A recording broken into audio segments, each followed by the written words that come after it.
All right, the next thing we're going to do is get ready for a homework assignment, and we're going to review a little bit. As I said in the last video,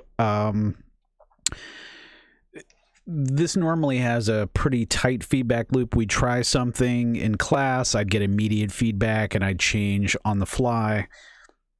There's just a longer feedback loop here, so I'm taking a step back. We're going to do some more things. I've given you some homework, which if you need to, you could read chapter 1 again or look through chapter 1 again. And I'll refer to that a couple different times. And you might have to do some other research. We're gonna talk mostly about ARPs because I got most of the way through ARP, and it's bugging me because that should be ARP. This is kind of my to-do list for today. We're going to cruise through this, but we'll probably spend as much time on ARPs as we do on anything else. All right, so you should be taking the conversion, or should have already taken the conversion quiz, and we should be all good on that. The homework is going to talk about PDUs, and I just wanted to protocol data units, and we've talked about frames and packets. We haven't gotten to segments yet because we haven't done layer 4 yet, but if you look on page 10 of the book, that kind of summarizes it, and then 10, 11, 12, and I think 13 actually talks about PDUs at the different layers. In client class, I said I was going to paint with a very broad brush and call frames and packets the same thing. Technically, frames would be layer 2, packets would be layer 3. And I haven't been super specific when we're talking about packets. Even when we were doing layer 2, I was still talking about packets. They're used pretty loosely, and I won't. If you were talking about something in layer 2 and you said I've done a packet capture, you wouldn't do a frame capture. You'd do a packet capture, even if you were just looking at 2. And even though that packet would include layer 4 stuff, you still wouldn't call it a segment. So it depends on how we're talking about it, but you should know the official real terms for that, and then that's covered. The homework's going to go through all the different layers and the functions at each layer, and in Net Essentials we actually had all the different major functions, like where does ARP fall, and where's the MAC and the IP, and you should be able to put what's connection oriented, what's connectionless, and I've got that in there.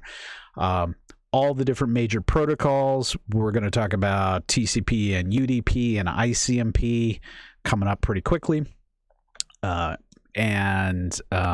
Anyway, you should be able to build that, and I've given you room. I made a little note.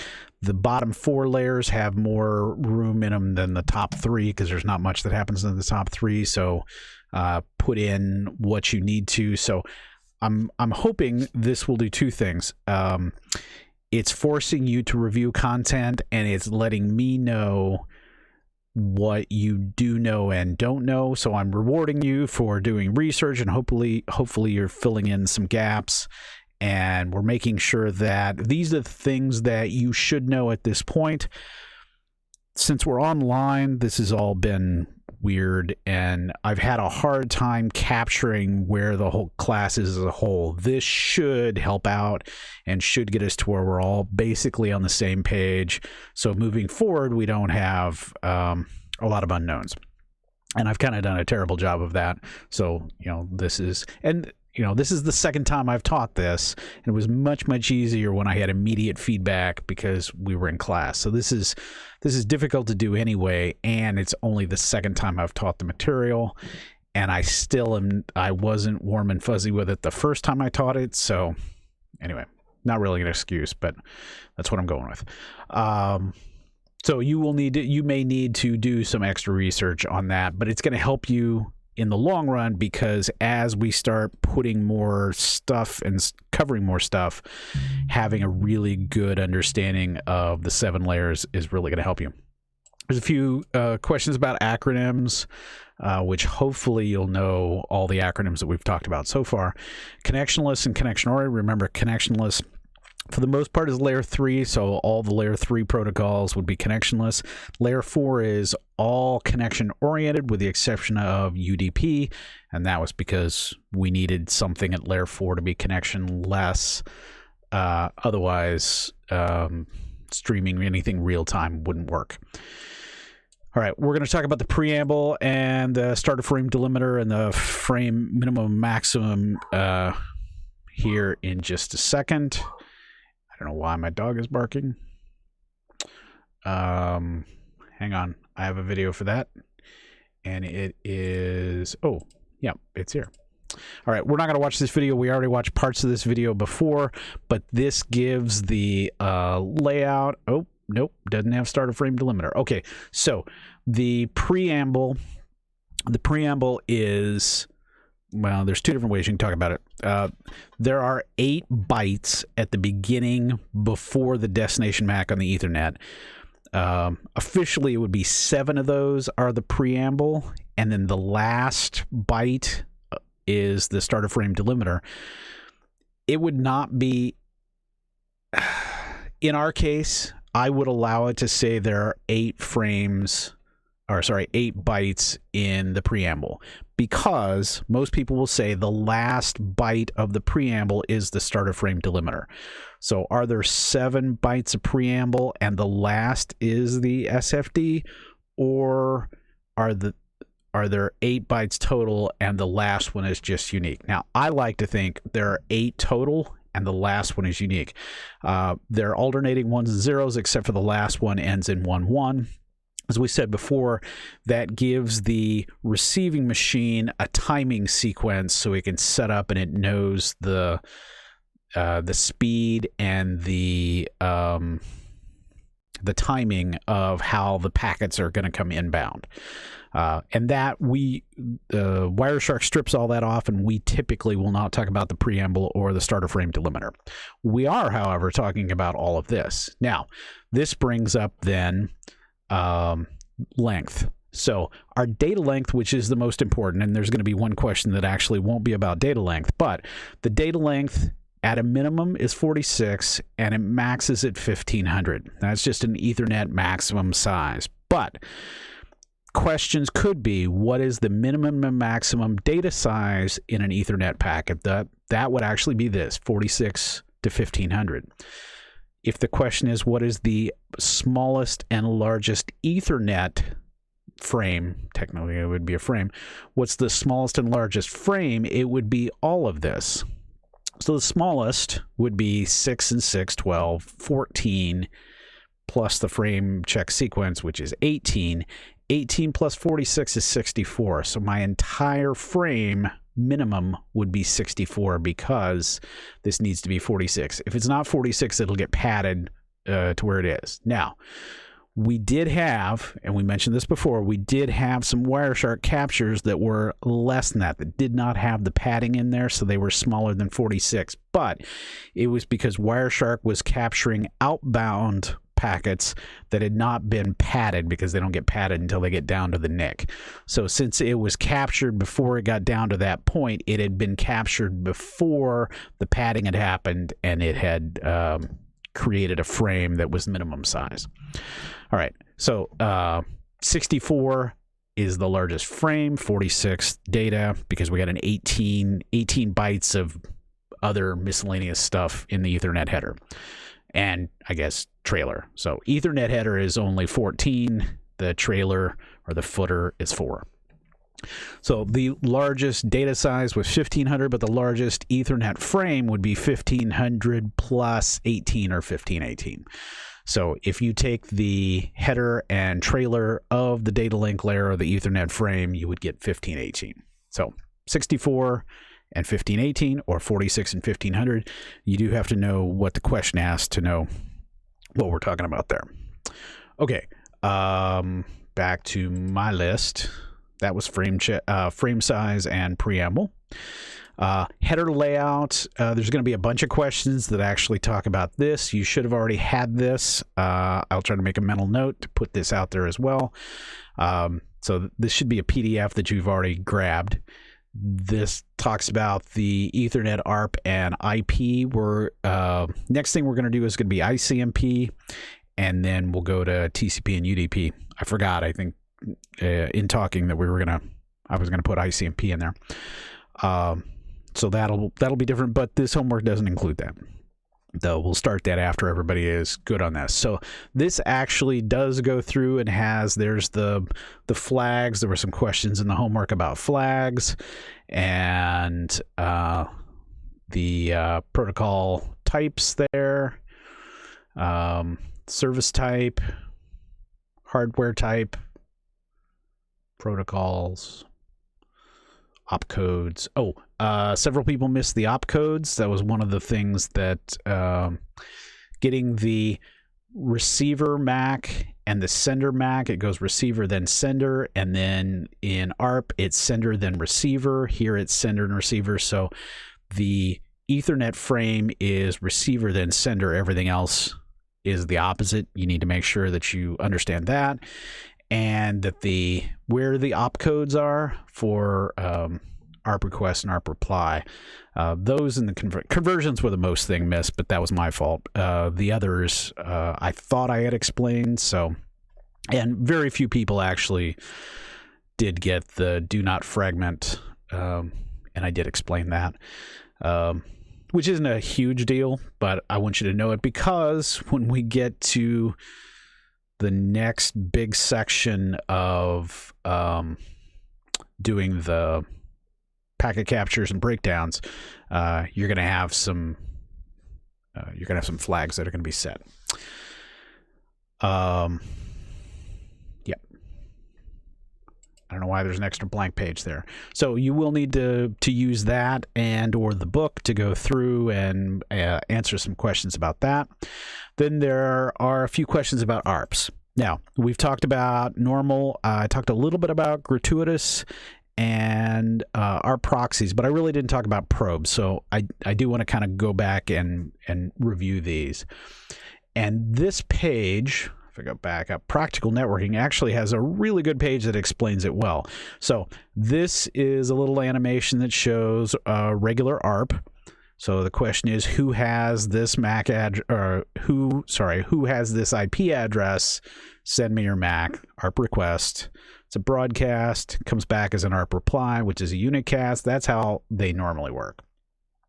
Proxy ARPs, if you remember, and this actually looks a lot like what we're going to have in advanced routing.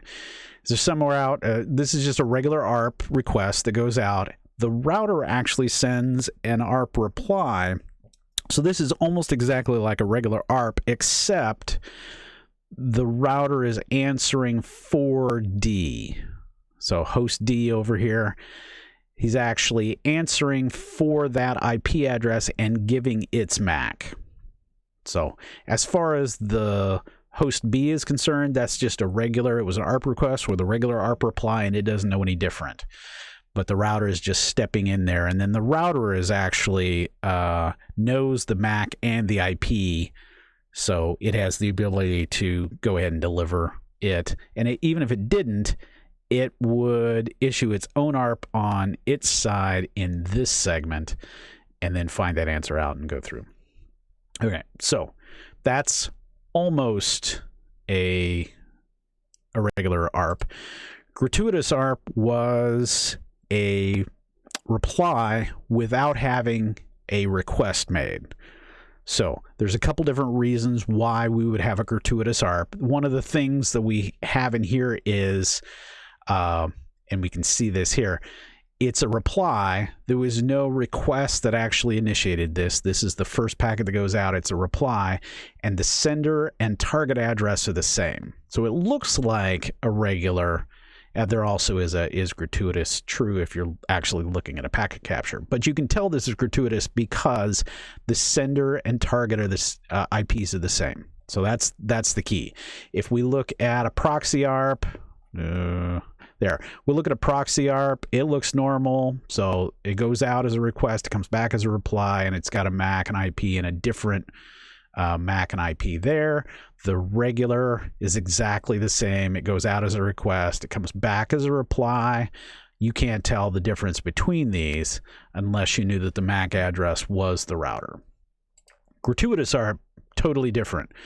The IP addresses are the same. That's the giveaway on a gratuitous ARP. Now, we said there are a couple uses for that. Could be that a machine wants to broadcast its IP and MAC so that everybody knows what it is. And what we're really looking for is the sender MAC and sender IP. When I get this packet, even if it's not me, I'm still going to update my ARP table. Okay. The other option would be, here we have redundant IP. So we have two routers or two devices that are sharing an IP address. When one of them gets knocked out, the other one steps in, and when it does, it sends a gratuitous ARP that says, hey, my MAC is the one that's going to be associated with that IP address now, not the other one. So, and this one is, it's actually shared MAC and IP address, and it's telling it what port. That we're not going to worry with that. This would really be, and really for us, we don't care what it is. You don't have to know why it's being used. You just have to know that the sender and the receiver are target, source and destination we've talked about. So the source IP and the destination IP are the same. Okay, then an ARP probe. Now an ARP probe, it looks totally different. It is a request, not a reply. If we look at it, we notice that the IPs are the same here. Okay, so the IPs of the source and destination are the same. The target MAC, hang on, sorry, that was an announcement. I want to do probe, sorry. Back up, I was talking about something different. So on an ARP probe, I was like, that's not right. This is a broadcast. It'd be all F's going out. It's talking to this IP address. The sender IP address is all zeros. Okay, so this would be a machine wakes up out of hibernation, wants to make sure that nobody else is using its IP address. And this is the IP address it wants to use. If it puts this here, it's going to update all the ARP tables. Because this is all zeros, this will be ignored. It won't update any ARP tables, and then it just waits. And actually, normally it sends out multiples. So it waits, and then if it gets a response back and a machine says, yeah, that's my IP address, then it knows not to use that. If it sends out multiples of these and it doesn't get an answer back, then it knows this is an available IP address, and then it can start using it without an IP address conflict. So we're not going to talk about ARP announcements. Sorry, we're just talking about probes. So this actually is gratuitous. So, and we see here this is gratuitous. So I don't even know why they put it in here. It's confusing. But the ARP probe is unique because it has zeros, all zeros for the sender IP. This normally would never happen because you always know your own MAC and your own IP. So the source IP being 0 makes it a probe. Okay, when the source and destination IPs are the same, then that makes it gratuitous. You wouldn't be able to tell a proxy, so you won't get any questions on that unless it said your router is such and such a MAC address, but that's stupid because that's a giveaway. So you wouldn't need to know the difference, or I will packet capture normal ARPs. Most of them will be normal ARPs, but every now and then you get a gratuitous ARP, and you might get an ARP probe. So, and that's how you tell them apart. So you will have to know the difference between those, and they're pretty easy. All zeros for the source IP is weird. That's a probe. When the source and destination IP are the same, that's gratuitous. Everything else is just a standard ARP. See, that wasn't that bad. Except I looked at announcement and that screwed me up. Sorry about that. All right. So normal, gratuitous, proxy, and probe. That should be it for the review. It's chapter 1, chapter 2. We can skip chapter 3 and 4. So 1, 3, and 4, the chapters that we have covered so far, at least partially, mostly. So if you're going to use the book and look back through that, those are the sections. I will post. Will I post? I will try to post this. I will post this on this so that you don't have to dig back through, and you can pull that up again. And you're going to have questions in homework, and then part 2 of that is going to be some additional packet captures to dig through and give me. Won't be quite as much detailed information this time, but there'll be some more packet captures that you can go through that go along with that. All right. If you have any questions, let me know. Otherwise, you can, and instructions will be on there, you can print the thing out and handwrite, fill it out, and then take good legible pictures, or I'll provide a DOC that you can go through and fill out. Some of you are doing that. Some of you are taking pictures. I don't really care. Whichever one is easier and works better for you, that's what I'll let you do. All right. Talk to you next time.